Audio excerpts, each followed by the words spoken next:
Efendim Türkmen gazı bugün Türkiye'ye geliyor. Doğalgaz rezervleriyle dünyada 4. sırada yer alan Türkmenistan'dan Türkiye'ye ilk gaz akışı sağlandı. Söz konusu gaz alımıyla 1,5 milyon hanenin enerji ihtiyacının karşılanması planlanıyor. 30 yıllık hayal gerçekleşti. Türkmen gazı bugün itibarıyla Türkiye'de olacak. Türkmenistan hattı üzerinden gelen gaz İran'a, oradan da Türkiye'ye ulaşarak BOTAŞ'ın dağıtım hattına girecek. Tarihi anlaşma BOTAŞ'la Türkmen Gaz arasında 10 Şubat 2025 tarihinde imzalanmıştı.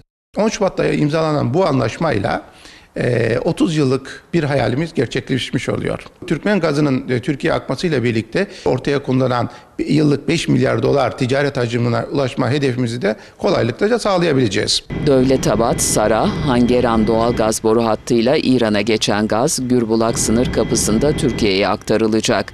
Nihai hedefin ise Hazar geçişli bir projeyle 20 yıl boyunca her yıl için 15 milyar metreküp gaz akışının sağlanması olduğu ifade edildi.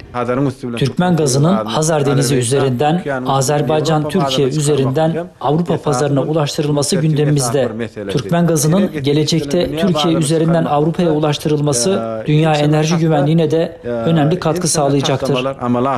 Türkmenistan'ın yılda 30 milyar metreküp doğalgazı Avrupa'ya ihraç kapasitesi bulunuyor. Anlaşmaya göre bu yıl içinde 1,3 milyar metreküp gaz Türkiye'ye gönderilecek. Söz konusu gaz alımıyla 1,5 milyon hanenin enerji ihtiyacının karşılanması planlanıyor.